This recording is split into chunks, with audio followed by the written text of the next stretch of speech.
we get the little spinnies, and here we go.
Welcome to Vikings Happy Hour, where we mix our favorite beverage and talk of your Minnesota Vikings.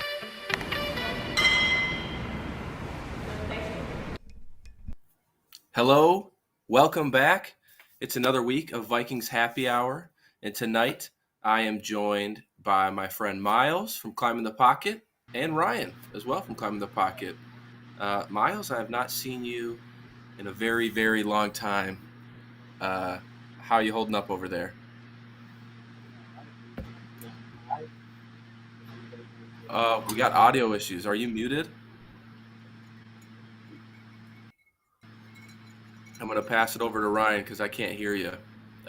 So I don't know what's going on there. Ryan, how are you doing? Doing all right. Just preparing for the weekend. We're supposed to be doing a trip up north this weekend, so we'll see. Got to get all packed up and stuff. But excited to talk some football today and maybe have a couple of beverages to help that the packing situation. So just pouring some Four Roses right now. You're good, Myles. I can hear you now. Well, then I'm going to throw it right back to you, and I expect you to have the same thing that you showed me. Oh, I had some key lime pie. What's up? Hell yeah. Just chilling, man. Got life's been pretty busy, but things are going well. Well, I appreciate you making time, hopping on tonight. Ryan and I are always here every Wednesday now. I mean, I'll be up for a while, so it's all right. I got some grief this past weekend. Someone was asking me when I was going to finally name Ryan co-host, but I don't want to make his ego too big, so I'm just gonna hold that from him for now. Yeah, we can't make that ego too big. It's already big enough right now. So Yeah, I saw you were getting into it a little bit today on Vikings Twitter. Just with a few just people. fun. Did It's you just save some of fun. that fuel in that conversation for tonight? Well, I mean, all you have to do is say anything bad about Oklahoma or Kanye West, and you'll get my fire. So, Dave, how are you doing tonight? I am doing well. Thank you very much. Drinking anything? Anything fun? Yes, as a matter of fact, I am drinking Bouillette rye whiskey. Oh, hell yeah. 45 Let's proof. go. Mm-hmm. Hey, we have something special tonight. Did you know that? Yes, we do. Ryan was gracious enough to offer up his tickets for this weekend's game, Vikings versus Broncos,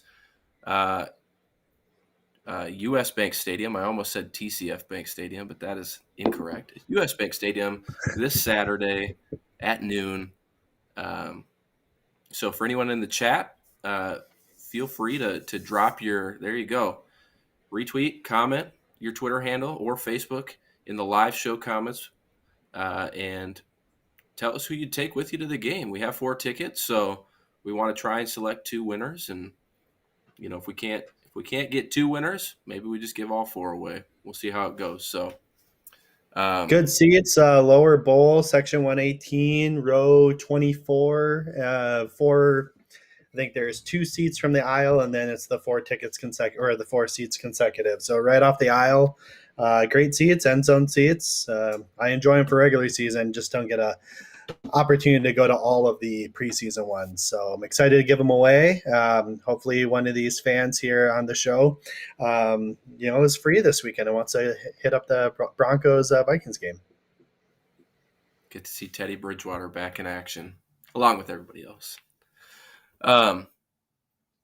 Well, let's transition here into the first topic of today. I saw it scroll past my feed on Twitter, and I'm going to steal it from our friend of the show, Eric from PFF. What is a franchise cornerback? I think we hear the term used a lot about quarterbacks being a franchise quarterback, but what is considered a franchise cornerback, and is there such thing as a franchise cornerback or at any position? Myles, I liked your response on Twitter, so I'm going to let you take the lead on this one.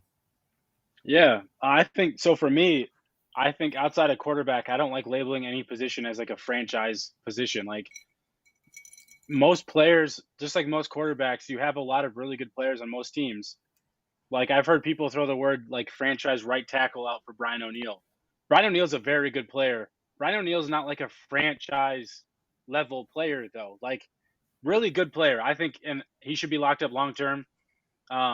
Same with like you go to cornerback, like Xavier Rhodes at his best was like an elite shutdown corner, but he wasn't that good long term for him to be like, for Zim to even keep him around. Like I like the word franchise for any position just feels really weird when it's not a quarterback, because I just think it's overused, because then I think we start putting players that aren't in a high level tier into a high level tier. So I think Do you like, think that there's outliers yeah. to that though? Like one of my examples when I was thinking about it today, and it sounds really weird, but could Justin Tucker of the Ravens be considered a franchise player? No, and here's why. Because if you think he really is that important to your team, then why is he not making more money? Like at the end of the day, in my opinion, like I know positions all have their own thing there, but like yes, there are certain players that are like quote unquote like franchise altering players that aren't quarterback. Like Jalen Ramsey, for example, would probably be like the one of the few quote unquote franchise cornerbacks. But like, why are we using the word franchise? Like, can't we just stick to the words like elite and keeping that as like the barometer for like what the level of expectations for a player and ranking a player? Because outside of quarterback, because the word franchise for a quarterback is a lot different, because you see teams will stick with and pay a lot of money to actually a lot of quarterbacks, probably in like 10 to 12, 14 range, that many amount of quarterbacks in the league will end up sticking with the same team and getting paid and whatnot. Not all of those players are elite. Just like, like the Brian O'Neill example, I've heard a few people call him a franchise right tackle, and like, what does that mean? He's not the best right tackle in football. He's not even the best, like, he's not even the top like 7 or 8 best right. Might not even be like best 10, top 10. Like, he's a really good player. I think Brian O'Neill's a really good player. He is not that good to put him in a position to where you call him that, and I think that's okay. But for me, I don't like throwing that word around a lot. I just think it gets overused. Well, we're kind of in back-to-back weeks here on the show where we're tossing around, or at least talking about a topic where the word is tossed around. Last week we talked about busts and how that word is kind of tossed around a lot, and I think Luke and Ryan brought up very good points of, what does it even matter at the end of the day? What do we gain from calling a player a bust? What do we gain from calling a player a franchise quarterback, cornerback, whatever? So Ryan, I don't know if you have the same thoughts. You're right, Raymond. Different thoughts. Yeah, I mean, again, I think people are trying to interchange that terminology with elite. I mean, I think they're trying to use as a interchangeable term, which, if that's what you mean, if you think a player is an elite player at a position and you want to call them a franchise player, I don't really have an issue with that. To Myles' point, I don't think that Brian O'Neill is a franchise right tackle because I don't see Brian O'Neill on a trajectory towards like the Hall of Fame. So, like, yes, I'll say a quarterback's a franchise quarterback. Aaron Rodgers is a franchise quarterback.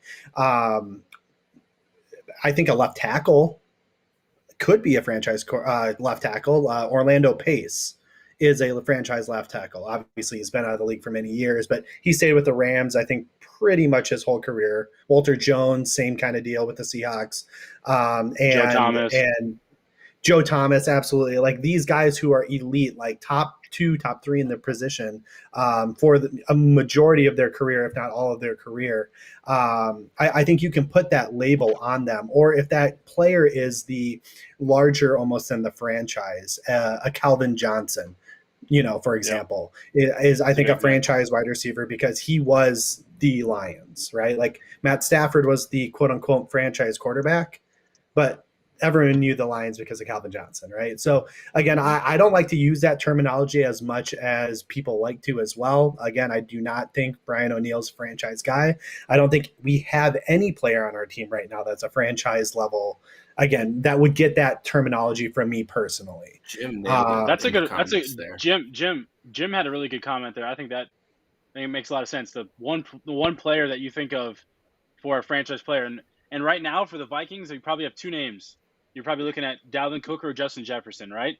And I think it's just subjective based off whatever you think. Some people might think Kirk Cousins too. Like, I might not think that same way, but I understand why somebody would say Kirk Cousins as well. Yeah, I think you need to almost have like a tenure with a team for like a long period of time where you're almost the identity of that team. I think that's really what it comes down to. Like I said, and it's hard to say, like, I just said Orlando Pace, I would have considered the franchise left tackle of the Rams in that, late 90s, early 2000s range. But even then, I mean, he was still overshadowed by Torrey Holt, Isaac Bruce, Kurt Warner, and the greatest show on turf, right? So, right. But he's one of those guys Marshall Falk, absolutely, right? So, like, all these guys, it's hard to get that level, but I mean, if you're elite, you go to the Hall of Fame, you're with a team for X amount of years, and you're kind of thought of as one of the core staples of that franchise's lifespan, then I think that you could be considered a franchise player. Yeah, our producer Dave there in the comments, AP was definitely the face of the franchise for a while. Hunter's a good point too by Steven, but I just don't see Hunter terms of like players to build around. He's definitely, and maybe that's more of a barometer, like a player you would build around. Again, like that elite high level, that's a little bit different to me than franchise. Just the word franchise just throws me off because it's just such a it's just another it's another scale level. But like, what are you comparing it to? And for me, like, the word elite is like the comparison for a franchise, and so I don't like to throw it around too often. And when people think of the Vikings, they don't think of Daniel Hunter across the league. Like Vikings fans, yes, Sure. we may think he's the best player on our team, absolutely. But the casual Texans fan might not even know who Daniel Hunter is, right? I mean, they do if they're Fair. somewhat a football fan, but they'll know Dalvin Cook because he gets fantasy points, Justin Jefferson because he put the gritty on the map and he, rookie of the year candidate. But I don't. Yeah, again, Danielle Hunter could be, but he's got to put up more and more, kind of like J.J. Watt did, right? I think J.J. Watt could have been considered that for the Texans because he won multiple Defensive Players of the Year. He really was the face of that franchise for 7 years. So defensively, right now, with Hunter coming off that injury, I would say that Eric Kendricks is probably more the quote-unquote face of the franchise from the defense. Either that or Harrison Smith, but for some reason, year in and year out, Harrison Smith is vastly underrated. Because he's a Hall of Fame level player. That's what we've been talking about. Like he's a Hall of Fame level player. So he is for sure. But sometimes when you put that out there, if they're not Viking fans, you'll get a lot of pushback from just general or casual NFL fans that Harrison Smith is probably not a Hall of Fame player. But when you stack his numbers up to somebody like a Troy Polamalu, who everyone regarded as one of the best safeties in NFL history, Harrison Smith meets him or beats him in most categories. So, and we haven't quite seen a decline in Harrison Smith's play yet. So, transitioning topics here, let's move on to today. Denver came to town. What were you guys looking for with the clips that we saw come through? Any takeaways from today's practice and anything that you're looking forward to coming up to this weekend's game? Besides Blake Proehl's injury, which really sucks, it just we don't need to go too far into down that rabbit hole. But he was having a good camp from everything I've heard. Some people I know that have been to practices and reporting and all that. I've been told that he's been one of the top 5 receivers in camp. So, the coaches and team might think differently, but whatever. He was definitely a guy that you could have probably tried to stash on the practice squad. I don't know what the injury extent looks like. If it's for the year, then they can stash him and hopefully he's good to go by next year. But either way, I hope he's okay. That wide receiver depth just keeps getting depleted.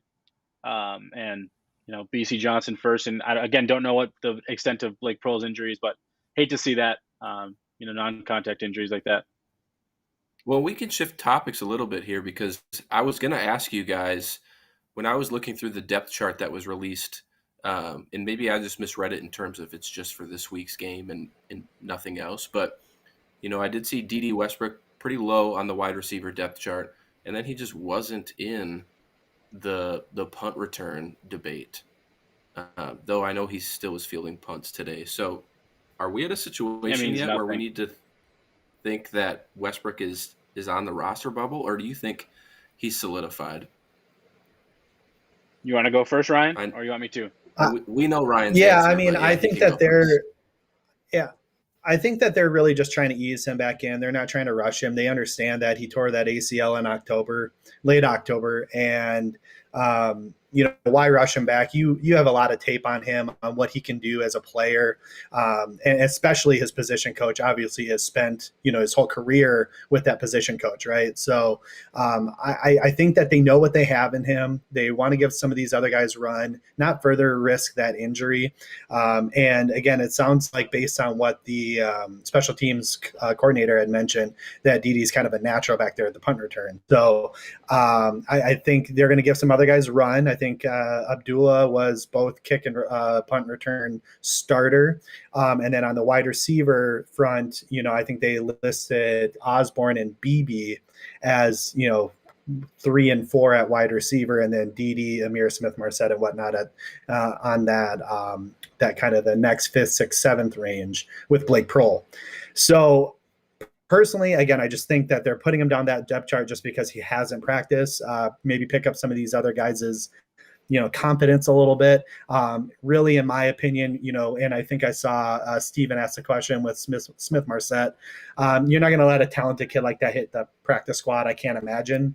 So, with, our two starters and then KJ Osborne coming out of nowhere with a phenomenal camp, D.D. Westbrook, Smith Marset, that really leaves one spot that BB is now kind of sitting in, right? I mean, you thought maybe Blake Prohl could push for him a little bit.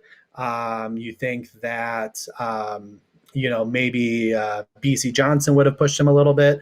But, with these injuries, it's looking like BB is probably going to make this team as a sixth receiver if they decide to keep a sixth receiver.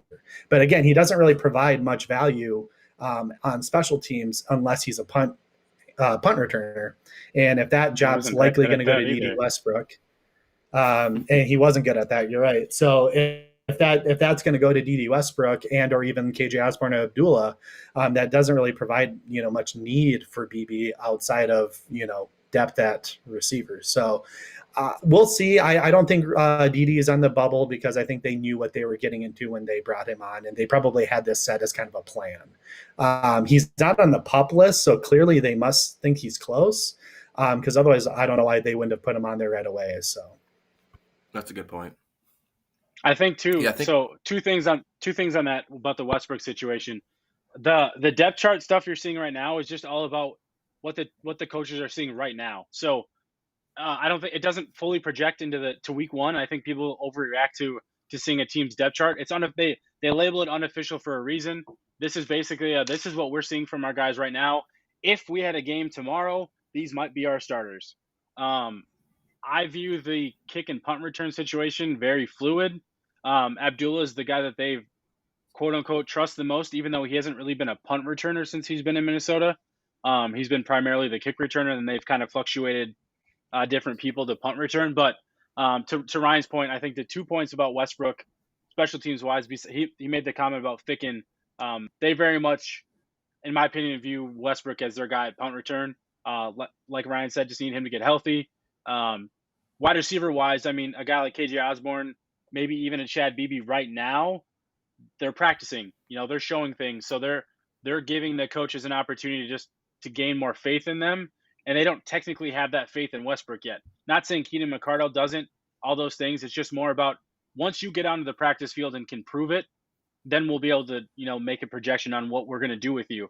They can't make that right now. Like to Ryan's point, yes, they have the tape on him. They know what he can be, but he's coming off a torn ACL. So it's not like he's just coming off of a, regular injury. You got to see him work his way back.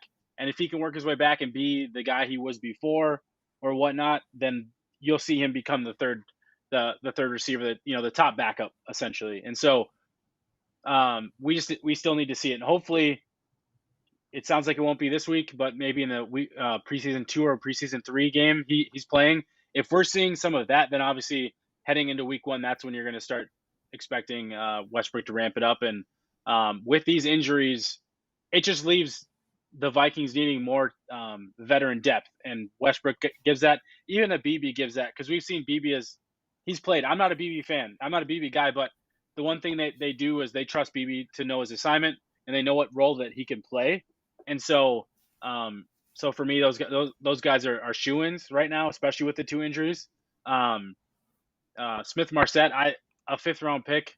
I think unless he can figure out how to work his way on the special teams a little bit more, like Zim was saying, I don't think they're going to cut him, because again, with the depth and all those things, I think they're going to have a hard time cutting him, because he did allude to him being a good receiver. But what Zim wants out of his backup receivers is to be good on special teams, just like running backs, which is why Amir Abdullah has stuck around for as long as he has, is because he may not be a primary running back, but he's really good on special teams. And so he needs that from his depth receivers. And so it makes sense. And if Smith Marset I think on Saturday, we should hopefully see Smith Marset, Kenny Nwangu.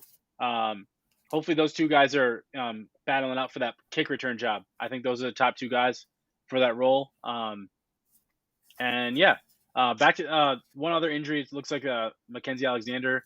I don't know much about that, but I was, with the Jeff Gladney situation and him getting cut, I was a little bit worried about the depth at nickel. So that's something I would monitor a little bit, especially if McKenzie's out for even a short amount of time, because you're going to see maybe like a Harrison Hand or a Brashad Breeland move into the slot, and they're just not. That's not. I think Hand can be okay, but Hand's not hasn't proven enough to give you confidence. Yeah, those are Oh, solid Dan points. Chisna. I forgot about Dan Chisna. Ugh. I guess he's looked okay though. Yeah, I can't say too much. Yep. Guess he's looked okay. Yeah, I mean, when you think about Dan Chisna and then like KJ Osborne, those are two players from last year, which were scapegoats in a lot of scenarios. And apparently they're having, we know KJ Osborne's having a good camp, but apparently, yeah, Dan Chisna is as well. I know special teams isn't really super fun to talk about, but just want to comfort right now with the kicker.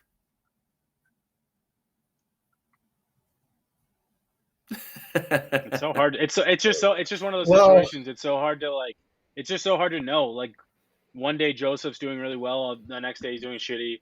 I mean, it's the kicking position. I mean, neither of the guys has a lot of experience.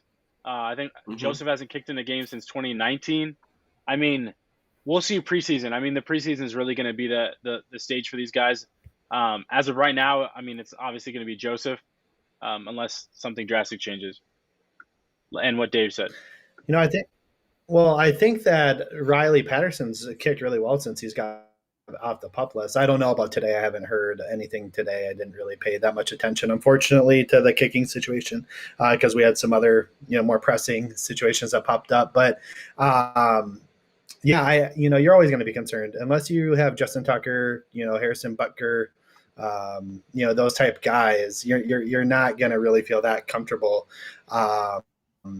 with your kicking situation, regardless of who's going to be the starter this year, until we see them knock through a game tying or game sealing, extra point, long field goal, whatnot in a regular season game, and maybe even in an important regular season game, right? So I don't see that really feeling any sort of level of comfort until we get to that point. But yeah, I mean, again, I'm hearing Patterson's kicking really, really well. Joseph's got the more of the tenure in the NFL, but I don't think it's great tenure. He didn't kick well I remember he didn't kick well for the Browns when Baker was a rookie. I just remember following that team, obviously, because of Baker, and he did not kick well for that team. So, and they ended up going to their practice squad kicker, who also did not do well. It's just nothing you're going to feel comfortable with until you have a guy locked in. So, I feel like there has to be some regret with how they handled the Daniel Carlson situation. They were because he's been good since he's left here. And I don't know if it was a special teams thing. What were you going to say? I don't think Zim regrets it. I think Zim might regret how he handled it. I don't think Zim regrets getting rid of Carlson at the time. I really don't. It was week 2 though. That's kind of soon to just say screw it. I know it costs I agree. A whole game. I agree. Yeah. I agree. I just think Zim's the type of guy that doesn't want it's hard to say not worry about your kicker, but Zim doesn't want to have to deal with fragile kickers, like guys that can't handle criticism and those things. And Carlson at the time in preseason and during camp just wasn't cutting it in that way. And they were very much where, they brought Kirk in that year coming off of the NFC Championship game. So there was a lot of pressure for Zim to want to get back and to be successful. And I'm not saying what he did, how he handled it was good or the right way, but I think he's okay with not having Carlson. I really do. I mean, they'd be looking to pay him right now, and you shouldn't pay kickers. So, so I might be in the same situation anyway. Yeah. Something I didn't necessarily prep you guys for, but I trust your guys' responses here. Christian Darrisaw, at what point do we start becoming concerned? I think it was Dave, honestly, in a show in July, he called out Rashad Hill being the week 1 starter, because Darrisaw was coming back from injury and just, the Vikings trust Rashad Hill for at least a couple of weeks. But here we are 4 weeks away from kickoff, and Darisaw has not really had any meaningful reps out on the field with the ones. Sounds like he's got just a nagging injury. And at what point do we start becoming concerned that we won't have him for a while? Ryan, you can I'm not kick it off overly here. concerned. Yeah, I'm not overly concerned, just given the fact that, again, you're bringing a guy back from injury. Injuries are unpredictable. You can't really fault that. I'm not concerned that he's like a bust. Again, going back to that word that we talked about last week, like I'm not concerned that he's not going to be a good option long term. Sure, he's got this injury. He's not getting the reps. He might not get that ability to start week 1, which is okay. Again, that's why we re-signed Rashad Hill. And that's why we have a solid swing tackle for these situations. I still stand by my review and my analysis of what Darisaw can bring to the table. He just needs to get healthy. And soft tissue muscle injuries are the worst. I mean, hamstrings, quads, groins. I mean, all of those injuries are literally the worst. I won't even touch a fantasy player if he has that type of injury early in the season, or early in the training camp, because those things linger. And I'd much rather him get healthy, ease him into the action before you put him out there and risk a more serious injury that requires surgery or something like that, that further delays his recovery and his development. So, take your time with him. If he needs to start halfway through the season or a quarter of the way into the season, that's okay. And if he doesn't start at all, that's, again, I know first round picks need to start in the NFL nowadays, but get this guy right. You don't want to ruin him mentally. You don't want to ruin him physically. Let's make sure he's ready before we throw him out there. This has always been my thing with rookies. I think we put too much pressure on rookies. I've always said, if you think a rookie is going to be the main reason you win a Super Bowl or make a deep playoff run, you're doing it wrong. I mean, a rookie might be able to come in and be a main contributor for you. That's what you want. Those are good things. But to expect a rookie to be a high level player for you, like Ryan said, bringing Rashad Hill was important, bringing him back on the cheap, because you know what you have in him.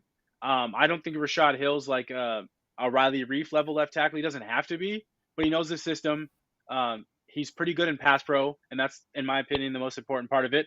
And I think they can get by without Darius. I mean, the rookies in general, you're not going to see a lot of contribution from the rookies early on in the season in general. And I think we put too much pressure on these guys. Like, I heard people talking about Wyatt Davis as like a bust already too. Like, let's give these guys a little bit of time.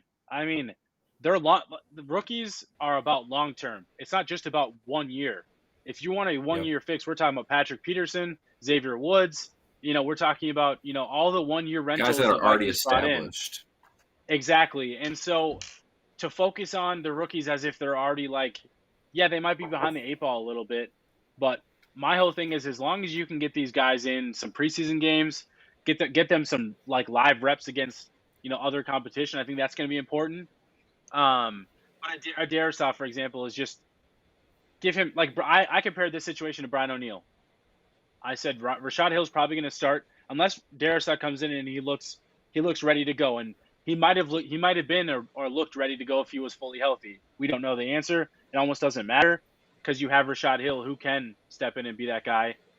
But if he once Darisaw's up to speed, the Vikings should feel comfortable enough to put him out there. So I wouldn't worry about him or any of the other rookies right now. Yeah, you want to see something, and the one thing I have said is I'm kind of sick of not having some of the mid-tier, mid-round guys not being contributors, because it's kind of annoying that the Vikings haven't been able to really find a gem, that gem in the diamond in the rough type thing.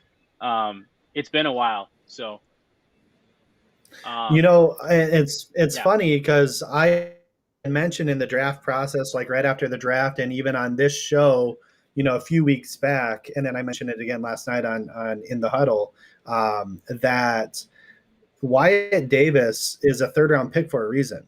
I know he was touted as a 1st round pick at one point in time, and I know, and on all that, but clearly he had all teams, all 32 teams, had some sort of reservation to take him earlier than that. Third round picks are not players that are supposed to be first year starters. Sure, is it nice to be able to get somebody who is a diamond in the rough, like you said, Myles? Yeah, that'd be great. We had that in Cameron Dantzler last year. Like, he obviously came in and contributed as a rookie, and that's a pleasant surprise.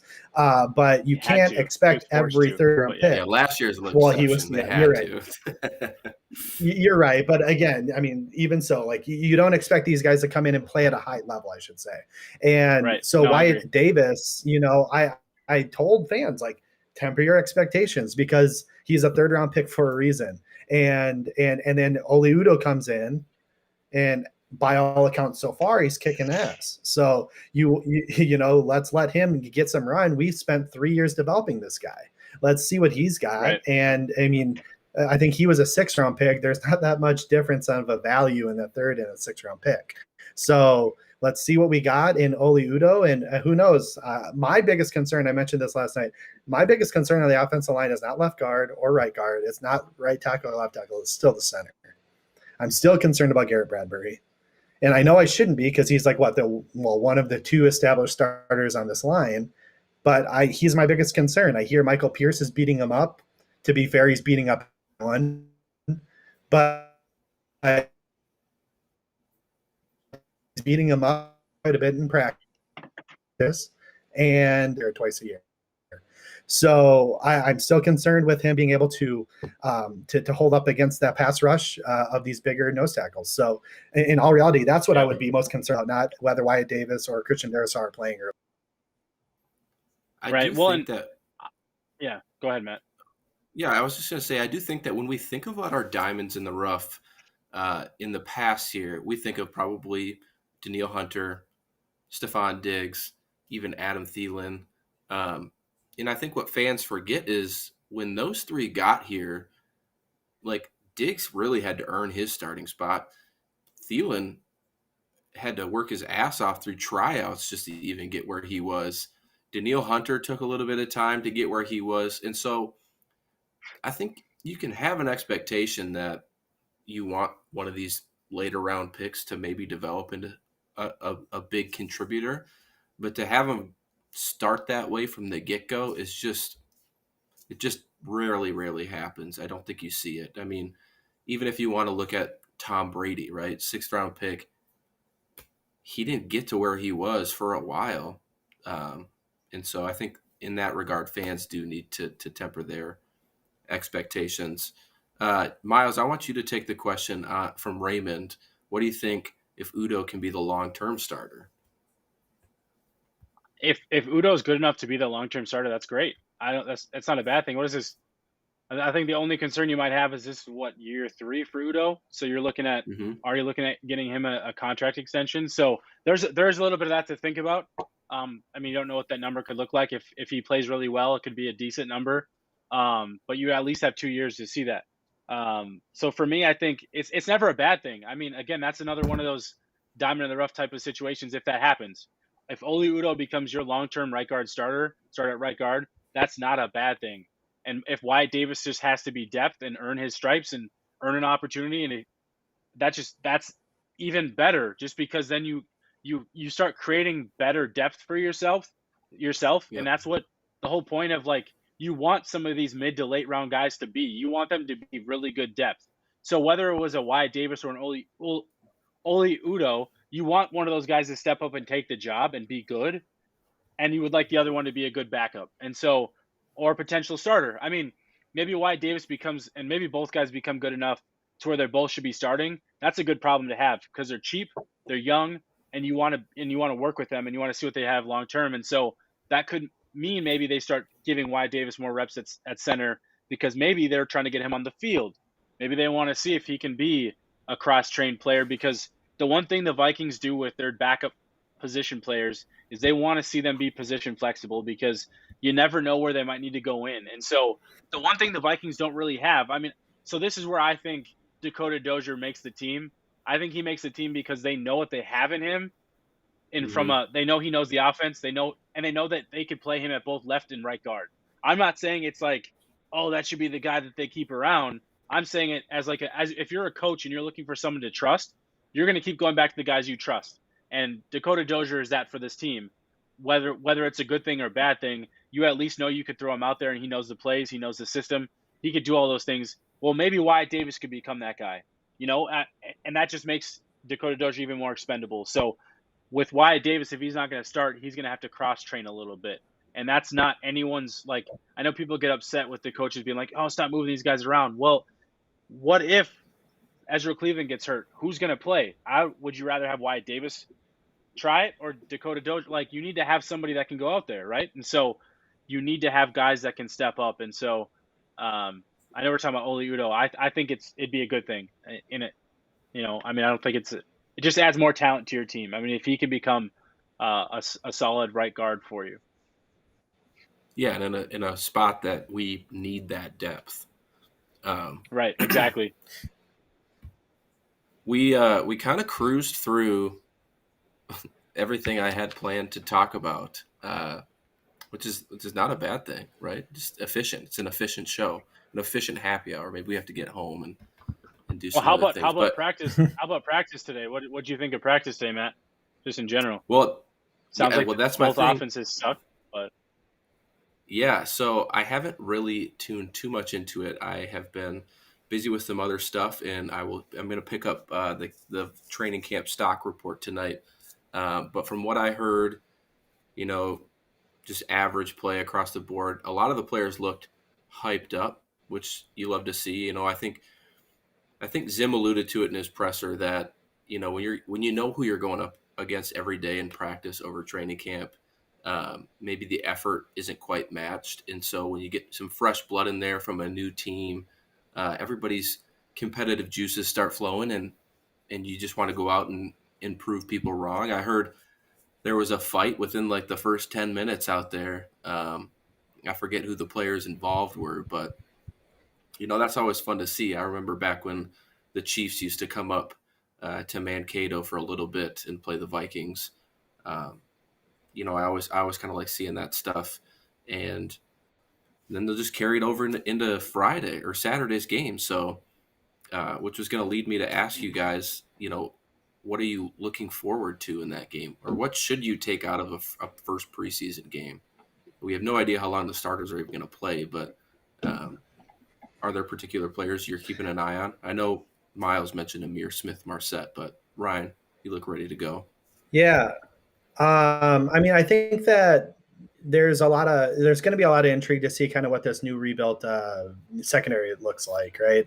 Especially because the Broncos have quality receivers. Obviously, we don't know how long Cortland Sutton, if he even does play. I'm not sure if he's doing full speed yet after that injury he had last year.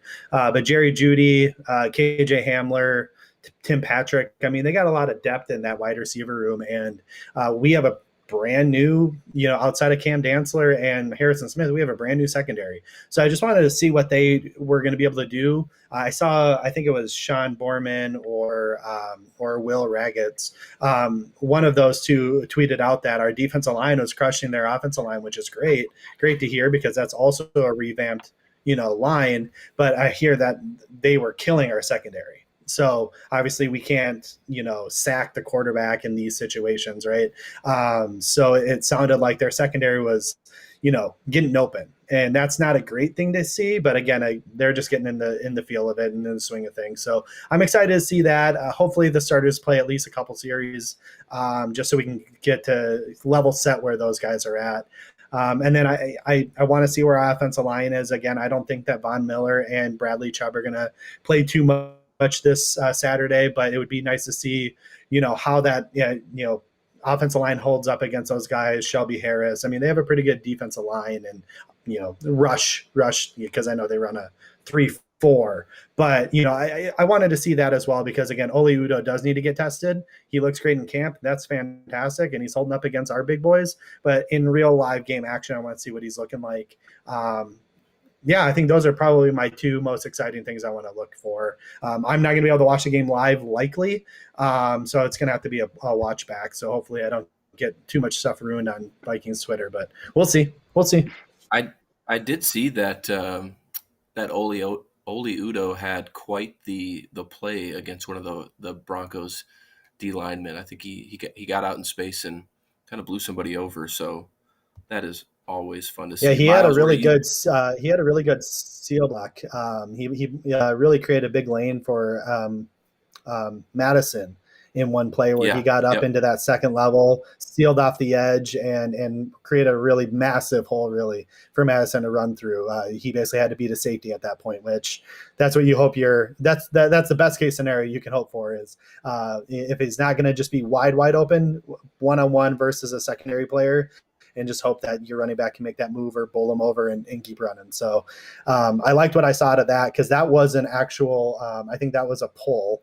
So they ran a counter to the right side, and he had to pull out, and he was moving, which is good because that was one of the concerns: is he athletic enough from a guard standpoint to get out there in space? And he Udo's was able to do it.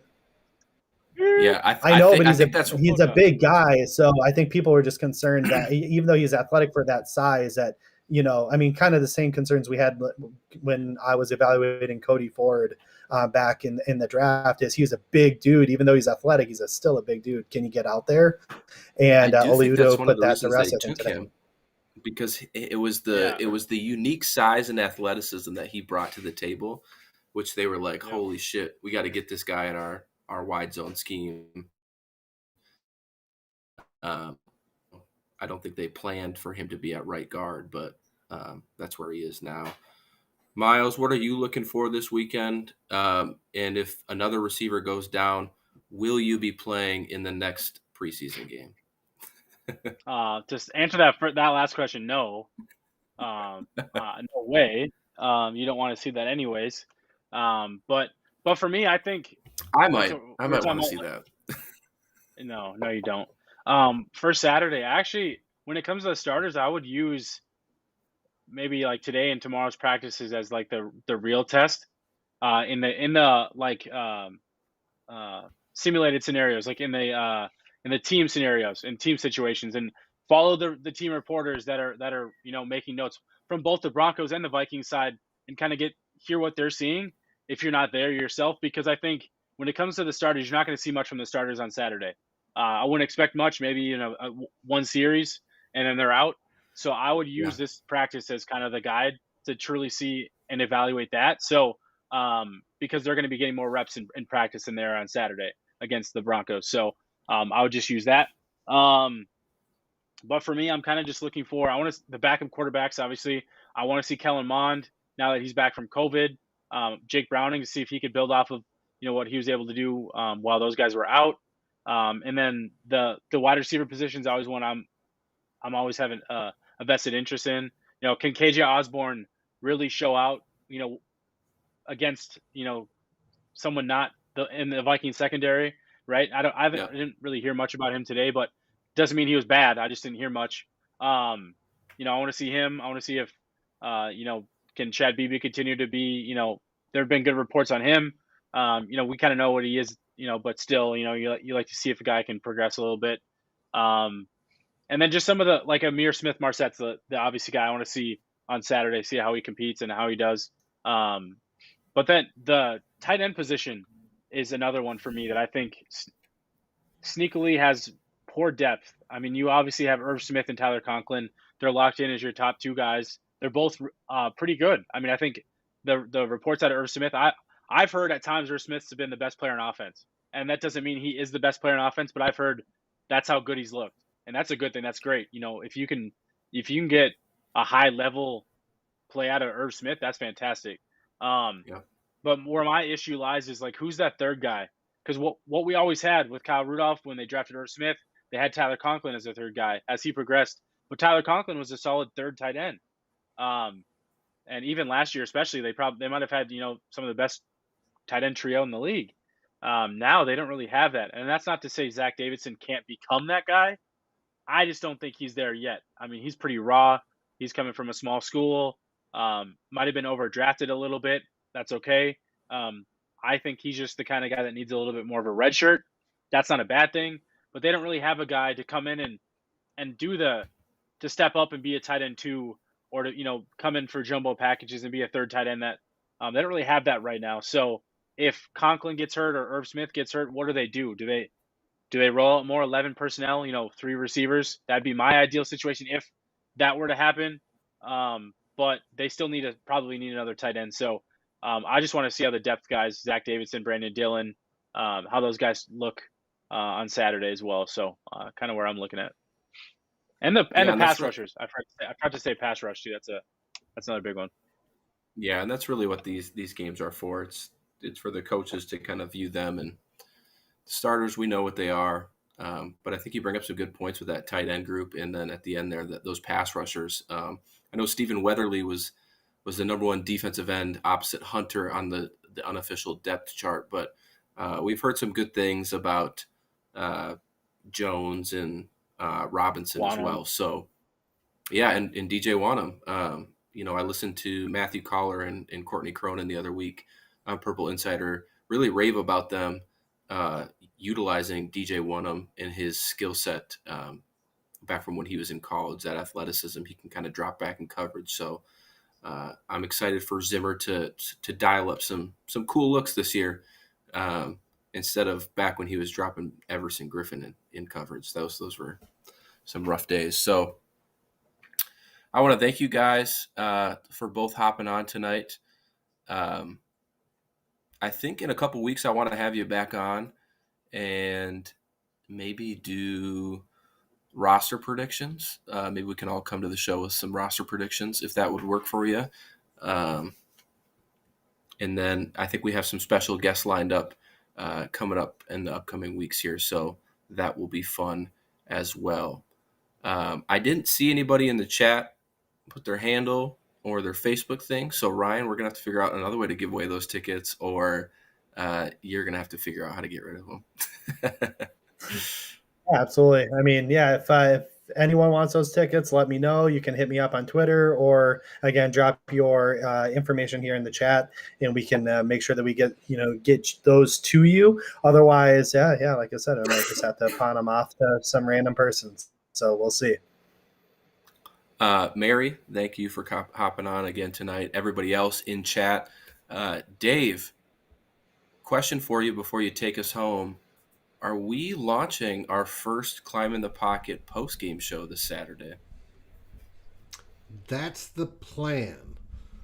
Got it. But plans can be deviated from. But that is the plan.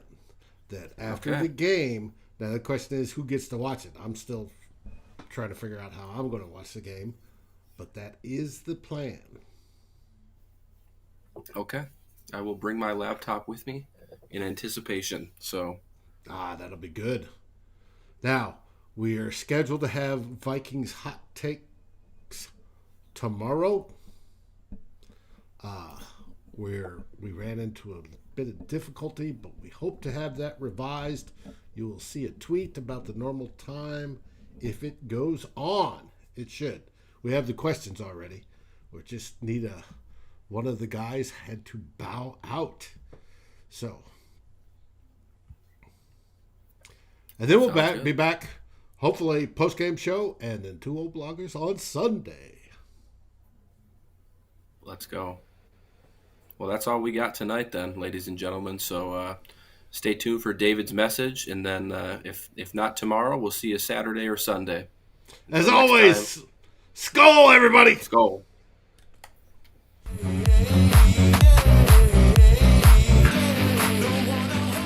Thank you for watching or listening. As always, if you like, subscribe, and ring the bell for notifications. And if you're listening to the podcast, please rate us on your favorite aggregator. SKOL, everybody.